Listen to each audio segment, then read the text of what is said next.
이제 지금 민주당 국회의원 당선인들이 보여줬던 행태가 국민들로부터 확고한 마음을 얻고 있지 못하다. 네, 지금 네. 제대로 싸우거나 뭔가 새로운 국회에서 새로운 모습으로 윤석열 대통령을 견제해야 된다 이런 걸 못하고 있다. 이게 이제 국회의장 경선 과정에서 나타난 것이다. 그렇기 때문에 이번에 제대로 싸우겠느냐는 의심을 하는 것은 저는 뭐 당연하다고 생각하고 이제 그러면서 노영희 변호사 말씀처럼 그렇기 때문에 지금은 바짝 쫄고 있어서 민심이나 당심을 배반하고 하진 않을 것이다라고 하는데 이번 주말에 이제 정말 광화문 집회 있지 않습니까? 어느 정도 나오는지 보면 아 민주당이 대충 대우를 이렇게 가져가고 있구나라는 판단을 할 수 있다고 봅니다. 아니 그런데 이 항쟁의 시간에서는 민주당이 중요한 존재가 아니에요. 네.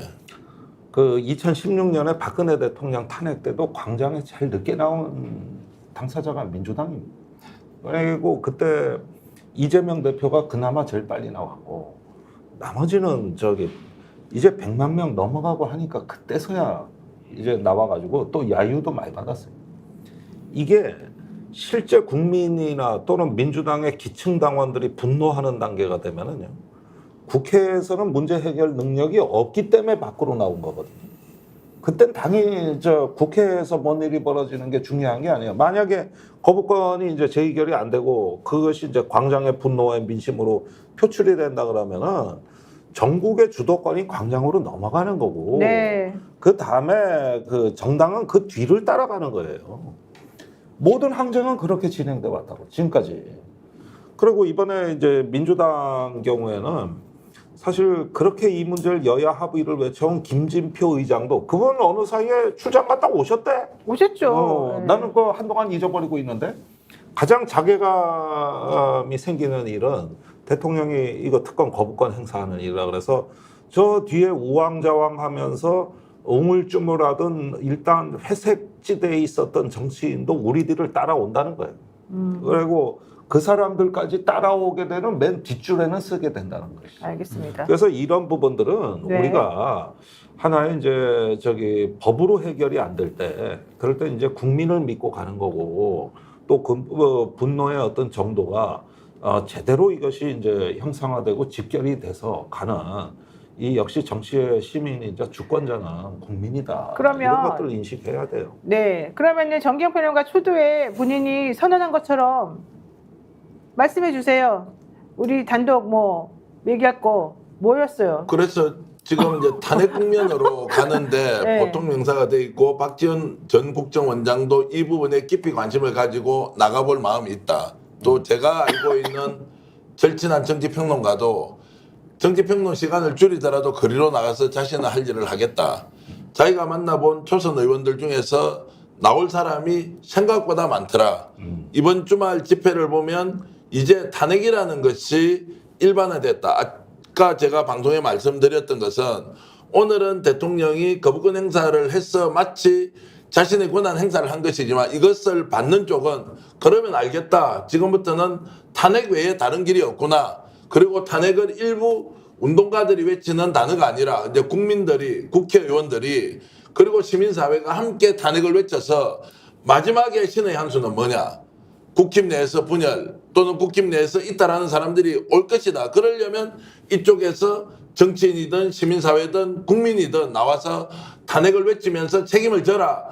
라고 이제 밀어붙이는 상황이 올 것이다. 이게 이제 제가 말씀드릴 정치인들의 현장 탄핵 운동 시작한다. 이제 이런 말씀입니다. 그러니까 민주당이 공식적으로는 뭐 그러면 얘기는 안 하겠지만 어쨌든 민주당 당원들이나 뭐 국회의원들도 이제부터는 탄핵이라고 하는 것을 염두에 두고 실제 행동에 옮기는 쪽으로 스탠스를 잡았다. 오늘의 이 대통령이 국민을 무시하는 이 행태를 보고 지금 그 얘기를 하시는 거죠? 하나 더 보탤게요. 기왕 말씀드린.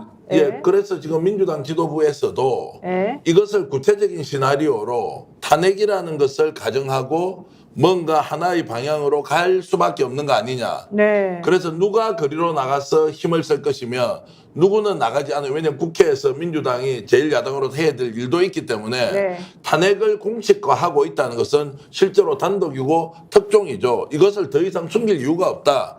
국민적 평가 어떤 식으로 받지만 최상면 특검과 관련해서는 대통령의 탄핵 사유가 되는 것이고 증거가 계속 드러나는 상황에서 아예 원천 차단을 해버리는 상황에서 탄핵 외에는 없다. 이것은 헌법재판소에도 최종적으로 어떤 판단을 하는가의 문제와 다르다는 거예요. 이것이 지금 정치판에서 핵심 쟁점이 되는데 그 쟁점은 최상병 특검 통과가 아니라 윤석열 대통령 탄핵 문제가 이제 공론화되고 있다라는 것이 매우 중요하다고 저는 생각합니다. 네, 그러니까 박지원 원장하고 이제 인터뷰를 하시면서 나 이제 탄핵 사유가 된다고 생각한다. 네. 우리 민주당도 역할 분담해가지고 탄핵할 수 있도록 적극적으로 움직이겠다. 자, 그것은 박지원 원장 말씀은 아니고 박지원 원장은 민심이 탄핵으로 가고 있다라고 가고 이제 있다. 말씀하셔서 네. 아 탄핵이구나 했던 거고 제가 다른 루트로 취재를 해보니까 민주당 지도부도 네. 이 문제는 무조건 탄핵으로 갈 수밖에 없는 상황 아니냐 거기에 대한 일련의 계획을 세우고 있다는 얘기를 제가 들었습니다. 그리고 그렇게 하다 보면 결과적으로 여론이나 국민들의 뜻이 무엇인지를 알기 때문에 국민의힘 내부에서도 이탈표가 나올 수밖에 없을 것이다. 여기까지가 지금 오늘 얘기한 생각보다 거죠. 강하게 지금 가고 있는 네. 움직임입니다. 그래서 이번 21대 무조건 안 된다고 생각하지 말고 국민들이 우리들의 뜻이 무엇인지를 알려주는 게 필요하다. 여론을 형성해서 국회의원들에게 실제 당신들이 무엇을 해야 되는가를 알려주고 그래서 당신들이 지난번에 졌다라는 걸 알려주는 것이 필요하다. 이거 같습니다. 이번에 통과되지 않더라도 예를 들어서 2명만 안철수 의원, 김웅호 의원만 찍겠다고 했지 않습니까? 네. 그런데 실제로 196표를 얻어야 되는데 2표가 있으면 지금 한 180표 정도 됩니까? 근데 한 190표 정도 나오면 어떻게 됩니까? 자, 6표가 부족해서 이번에 제 의결이 통과가 안 됐습니다. 그럼 어떻게 됩니까? 다음에 하게 되면 22대에서 이제 해야죠. 그렇죠. 그래서 이번에 통과의 가능성이 없지 않다는 것이기도 하고 지금 이 사안을 대통령실에서 발표하는 대로 그냥 유야무야하고 넘어가고 이런 상황이 진짜 아니다 지금. 그리고 민주당 쪽에서도 어떤 분위기가 있냐면요. 이거 이대로 가다가는 나라가 끝이 난다는 거예요. 이게 뭐 여야 간의 정쟁이고 협치고 뭐 이런 게 아니고요. 나라가 끝이 나는 판에 이거를 어떻게 두고 보고 그냥 가느냐는 거예요. 앞으로 3년을.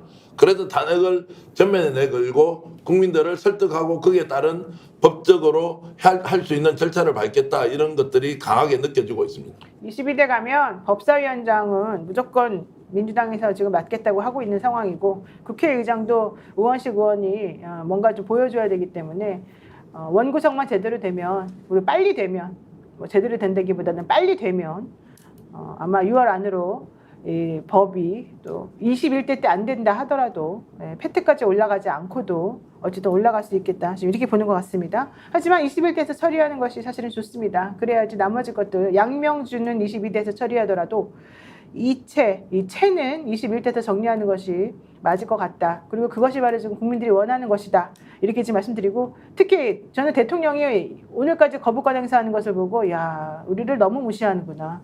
너무 국민 무성을 모르는구나 이 생각하면서 사실 매우 씁쓸했는데 우리들이 방송 보면서 왜 앞에 쓸데없는 얘기하면서 45분 보냈어 이런 것도 하시는 분도 있겠지만 실제 이런 얘기 나올 때 우리들의 의사는 이겁니다라고 알려주시고 여기저기서 계속 말을 해주시고 이렇게 하는 것이 정말 필요합니다. 그래야지 실제 우리들이 원하는 방향으로 될 것 같습니다. 제가 제가 홍보를 정치권색 다시 제가 말씀드리죠. 예. 구독, 좋아요, 사랑입니다. 예.